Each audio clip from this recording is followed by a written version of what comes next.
Hola, mi nombre es Erika Naomi Rivera Reina y en esta ocasión les presentaré una pequeña exposición acerca de los procedimientos comunes del condicionamiento clásico. Para empezar, debemos recordar que el condicionamiento clásico respondiente o de señales consiste en aprender una respuesta condicionada a un estímulo que en primera instancia es neutro. Esto se logra primero comprendiendo que un reflejo, disculpen la letra, es una respuesta natural a cierto estímulo.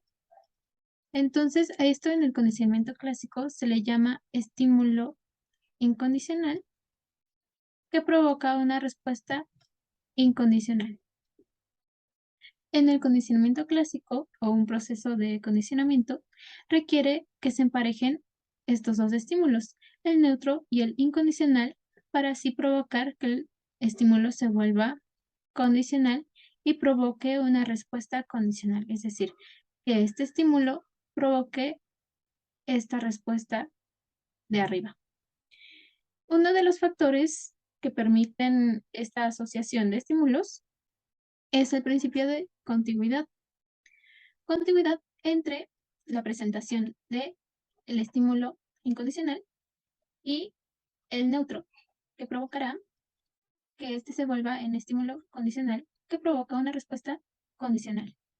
Generalmente estos dos se presentan a la inversa, es decir, el estímulo neutro va antes que el estímulo incondicional, pero esto lo veremos más adelante.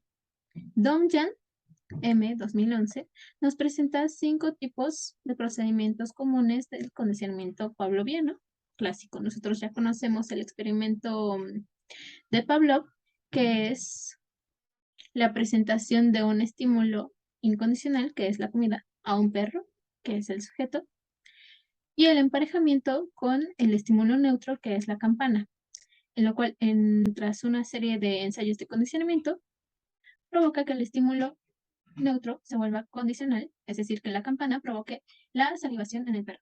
Este ejemplo lo vamos a retomar en estos procedimientos.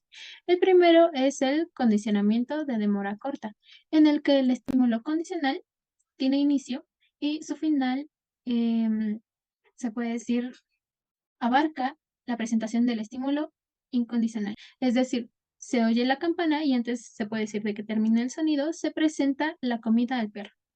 Después, en el condicionamiento de huella, se presenta el estímulo condicional y justo cuando tiene final es cuando se presenta el incondicional. Es decir, se toca la campana y se espera que se finalice el estímulo para poder presentar la comida al perro.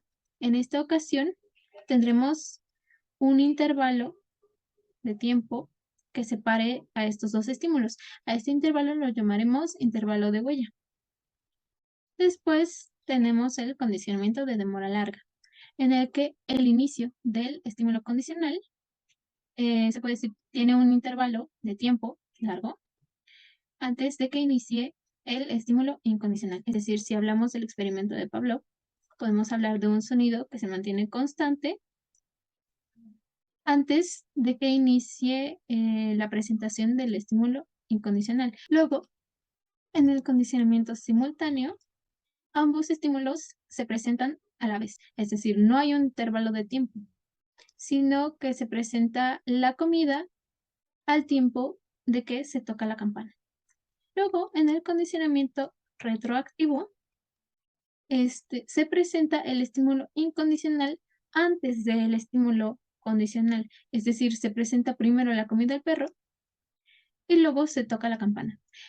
Cabe aclarar, es el procedimiento menos utilizado en el condicionamiento clásico, ya que nos comenta Domjan que produce resultados incoherentes entre diversos experimentos, es decir, a veces sí se logra el aprendizaje y otras veces no se logra y otras veces la respuesta condicional es vigorosa y otras veces lo contrario.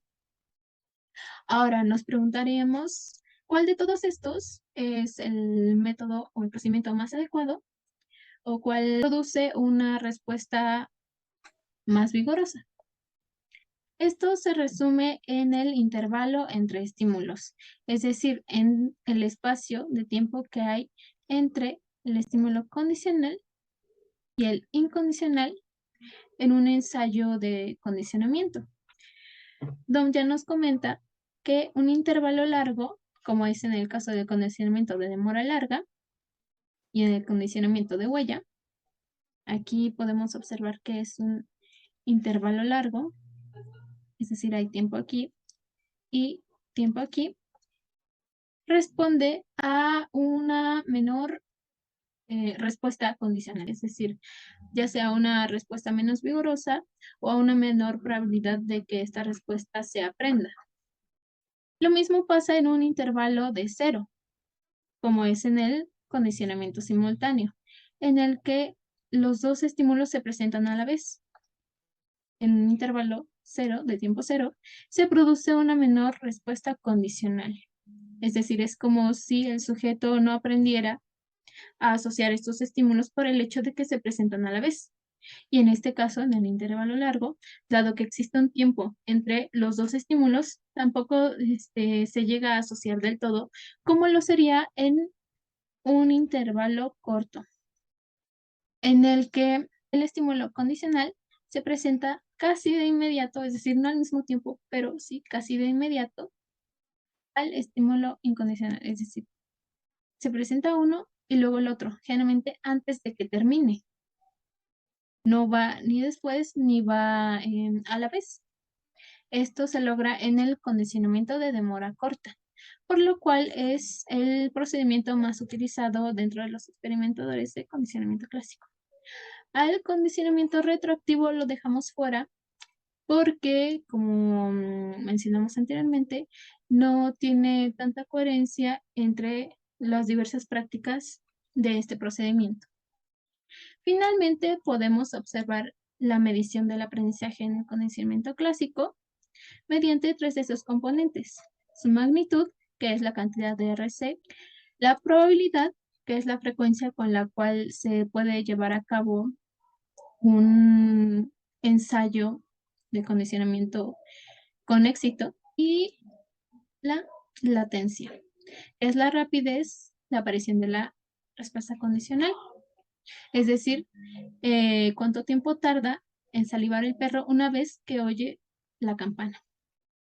Esto ha sido todo por la presentación. Estas son las referencias. Gracias.